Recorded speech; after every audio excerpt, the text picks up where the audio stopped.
Assalamualaikum warahmatullahi wabarakatuh. Selamat pagi, selamat datang di SMP Negeri 12 Gresik. Apa kabar kalian semua? Baik kan hari ini? Nah, sudah kenal saya apa belum? Kemarin waktu kalian menyaksikan profil guru di materi MPLS pasti sudah tahu saya.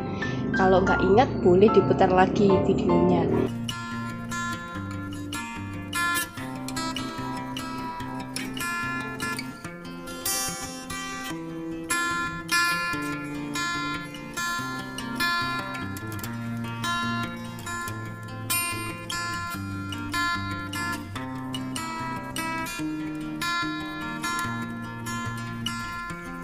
Nah, dari keenam guru tersebut nanti di kelas 7 kalian akan diajari oleh 3 guru.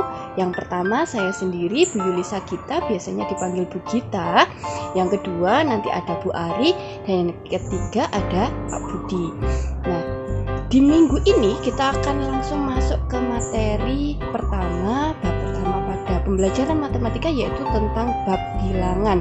Di bab ini nanti kita akan membahas 3 sub pembahasan. Yang pertama bilangan bulat, yang kedua bilangan pecahan, dan yang ketiga bilangan pangkat.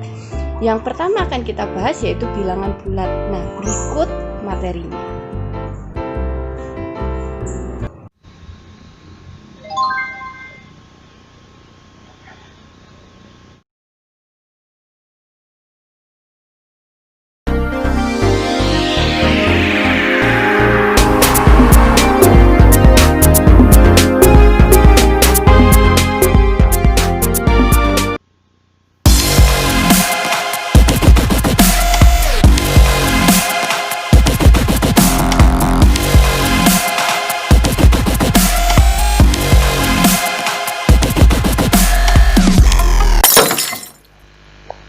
Materi pertama yang akan dibahas pada bab ini adalah bilangan bulat.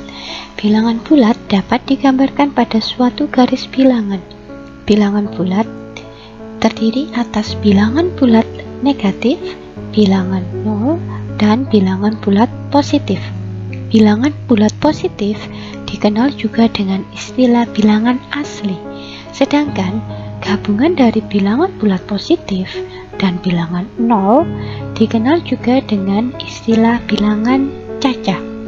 Di sini kita sudah mengenal ada 3 jenis bilangan bulat. Bilangan bulat negatif, bilangan 0, dan bilangan bulat positif.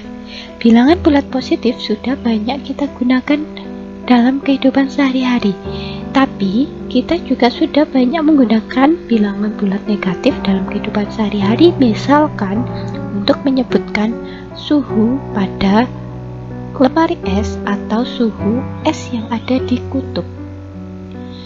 Menyatakan sebuah besaran sehari-hari dalam menggunakan bilangan negatif dapat dilihat pada beberapa permasalahan sebagai berikut.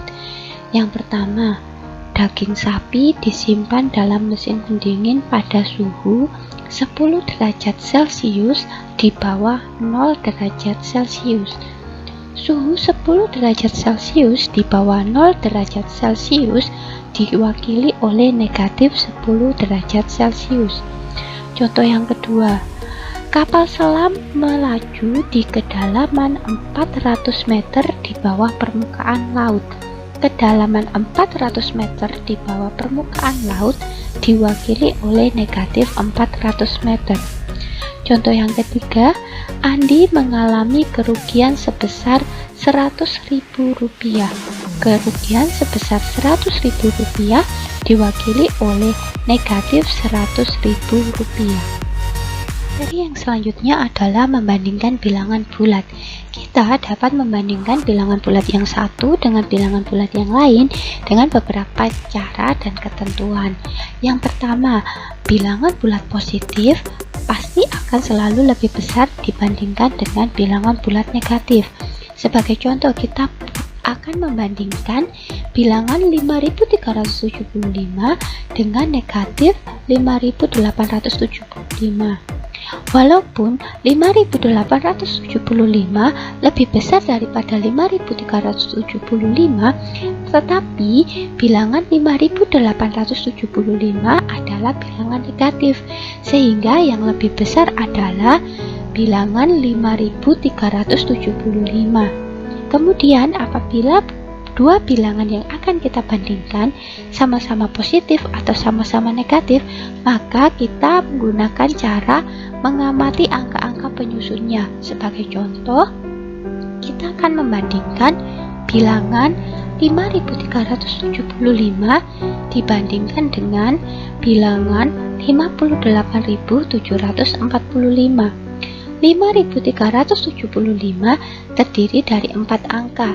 58.745 terdiri dari 5 angka, maka otomatis yang lebih besar adalah bilangan 58.745. Kemudian kalau kita akan membandingkan dua bilangan yang jumlah angkanya sama, seperti contoh 59.758 dibandingkan dengan 58.745, sama-sama terdiri dari 5 angka, maka kita harus melihat angka pertama pada kedua bilangan tersebut. Karena angka pertama pada kedua bilangan tersebut sama, maka kita akan beralih ke angka yang kedua. Pada bilangan pertama, angka yang kedua menunjukkan angka 9. Sedangkan pada bilangan yang kedua, angka kedua menunjukkan angka 8. Maka lebih besar 9 daripada 8, sehingga 59.758 lebih besar dibandingkan dengan 58.745.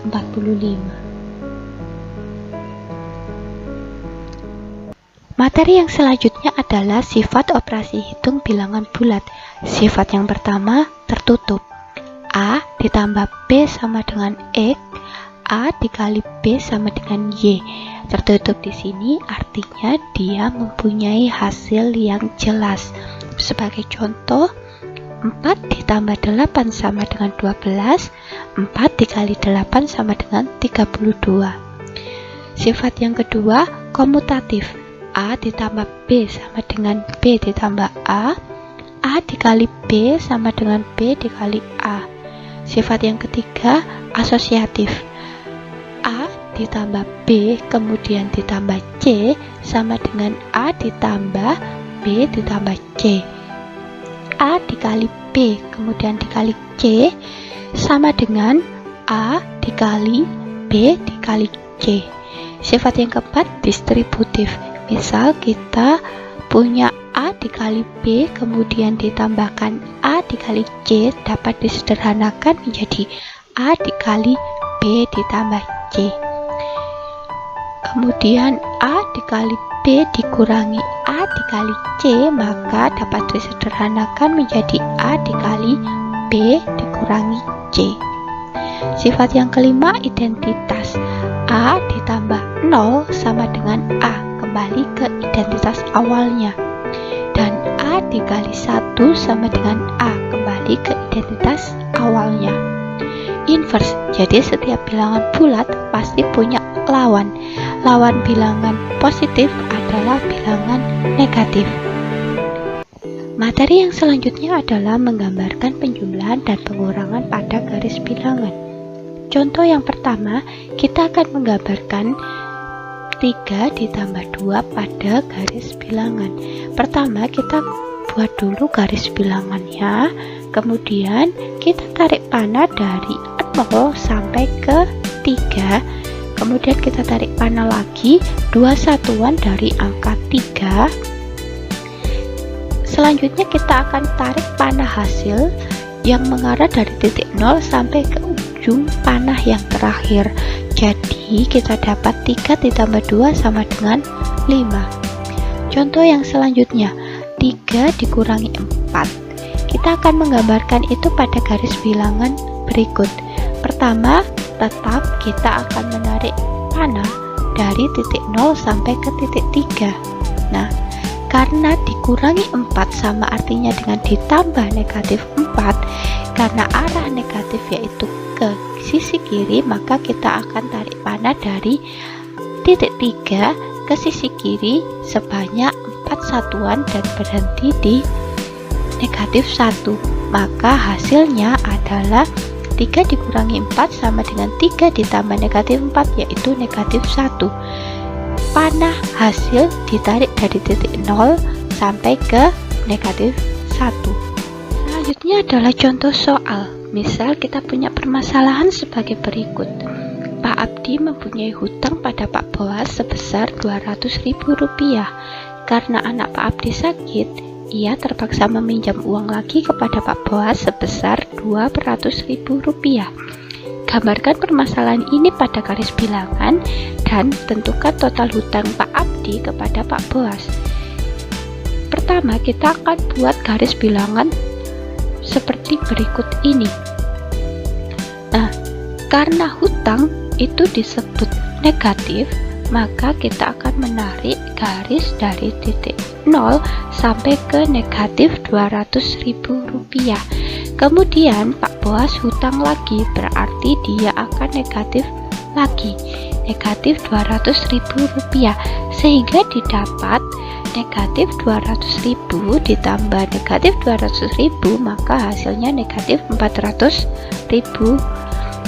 Jadi total hutang Pak Abdi kepada Pak Boas adalah Rp400.000. Selanjutnya, sifat perkalian dan pembagian bilangan bulat. Dalam perkalian dan pembagian bilangan bulat dikenal beberapa sifat sebagai berikut. Misalkan bilangan positif dikali bilangan positif, hasilnya adalah bilangan positif. Bilangan positif dikali bilangan negatif, hasilnya bilangan negatif. Bilangan negatif dikali bilangan positif, hasilnya bilangan negatif. Bilangan negatif dikali bilangan negatif, hasilnya bilangan positif. Hal yang sama berlaku juga untuk pembagian. Selanjutnya adalah aturan operasi hitung campuran bilangan bulat. Kita sudah mengenal beberapa operasi hitung, yaitu penjumlahan, pengurangan, perkalian, dan pembagian. Nah, apabila pada suatu soal ternyata ada beberapa operasi hitung yang digunakan, maka kita harus melalui beberapa aturan untuk mengerjakan soal tersebut. Aturan yang pertama, kita harus mengerjakan terlebih dahulu operasi yang ada dalam tanda kurung. Yang kedua, baru kita boleh mengerjakan perkalian atau pembagian. Yang ketiga, baru kita mengerjakan penjumlahan atau pengurangan. Dan yang keempat, apabila ada penjumlahan dan pengurangan yang berurutan, maka dikerjakan yang paling kiri. Begitu pula untuk perkalian dan pembagian. Contoh soal. Misal kita punya soal 3 dikurangi 2 ditambah 5 dikali 4, maka cara menyelesaikannya yaitu karena ada operasi perkalian pada soal tersebut, kita kalikan terlebih dahulu.